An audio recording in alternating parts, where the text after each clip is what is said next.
The sun blazed over Fort Bragg's east gate, heat waves shimmering off the asphalt. Two young sentries stood at attention beneath the shade of the checkpoint canopy, their rifles gleaming under the Carolina sun. Private First Class Diaz leaned against the sandbag wall, squinting as a black SUV rolled to a halt in front of him. "Morning, ma'am," he said automatically, stepping forward. "Identification, please." The tinted window lowered with a soft hum. Inside sat a woman in a pressed civilian suit, no uniform, no insignia, but her posture screamed discipline. She handed over her ID card without a word, eyes steady. Diaz glanced at it, then blinked. This says Colonel." He looked up, suddenly unsure. The woman's calm expression didn't help. Before he could finish, his partner, Specialist Turner, stepped up. "Sorry, ma'am, but civilians aren't authorized to enter through this gate without prior clearance." "Command's orders." "I see," she said quietly. Her tone wasn't offended, more, assessing. "You're saying I can't enter my own base?" Turner straightened, his jaw tightening. "Ma'am, it's not your base. These are restricted grounds. You'll need your commanding officer to escort you in." The faintest hint of a smile tugged at her lips. "Is that so?" "Yes, ma'am," Diaz added nervously. "We've got to follow protocol." She leaned back in her seat, watching them for a few seconds, long enough for both soldiers to start sweating despite the shade. Then she reached into the console and withdrew a sealed envelope. The wax seal bore the Pentagon's eagle insignia. "Maybe this will help." She passed it over. Turner hesitated before breaking the seal and unfolding the letter. As his eyes scanned the document, his posture visibly stiffened. His mouth went dry. Diaz." Diaz peered over his shoulder, and his face turned pale. The letter read, "Greater than effective immediately, Colonel Elara Voss is appointed commanding officer, 3rd Special Operations Regiment, Fort Bragg." They both snapped to attention so fast their helmets nearly collided. "Ma'am, we didn't realize." Elara stepped out of the SUV, the heels of her boots clicking sharply against the pavement. She stood a full head shorter than either guard, but her presence carried more weight than a battalion. "Relax, soldiers," she said evenly. "You did your duty. You followed the rules. That's exactly what I want to see on my base." Diaz's heart was pounding. "Thank you, ma'am. Permission to, open the gate." Permission granted. As the heavy iron barrier creaked open, Turner risked a glance at her again. "Ma'am, if you don't mind me asking, why didn't you just tell us who you were?" She looked back at him, a rare glint of amusement in her eyes. "Because, Specialist," she said, stepping back into the SUV, "the first test of any command is seeing who upholds the rules when nobody's watching." The engine roared to life.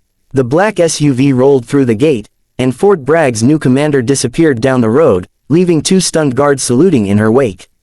The black SUV glided to a stop outside the 3rd Special Operations Regiment headquarters. The building was a fortress of glass and steel, its walls reflecting the blue morning sky. A line of staff officers stood waiting at the entrance, all men, all dressed in immaculate uniforms, their expressions poised between discipline and curiosity. Inside, the moment Colonel Elara Voss stepped out, a hush fell. She didn't need to raise her voice, her quiet presence was enough. Her boots struck the pavement in sharp, rhythmic clicks, echoing across the parade ground.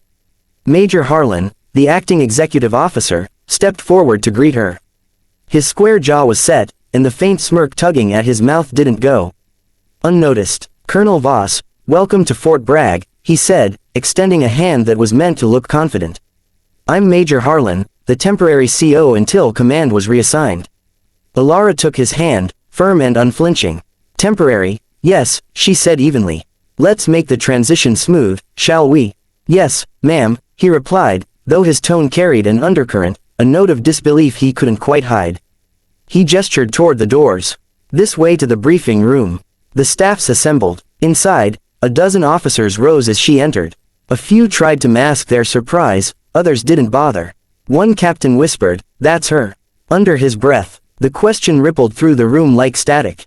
Elara set her briefcase on the table and stood at the head of it.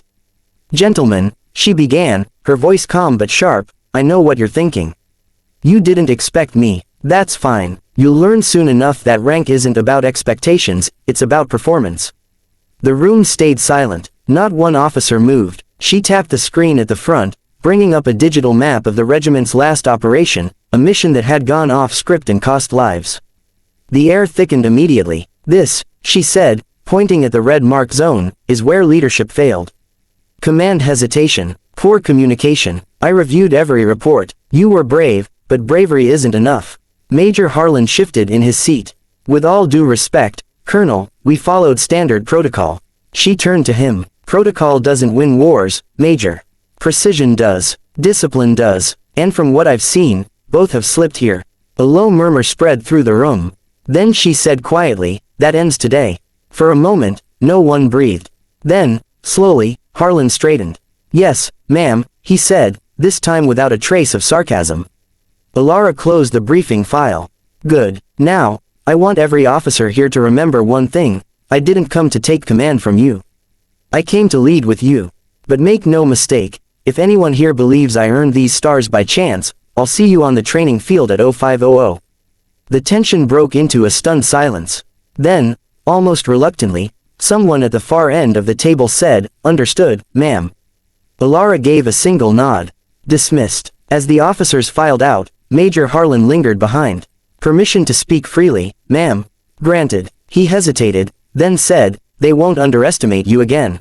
Elara smiled faintly. Good, she said, picking up her cap. That's lesson 1. She walked out, leaving a room full of soldiers who suddenly realized Fort Bragg had just changed forever.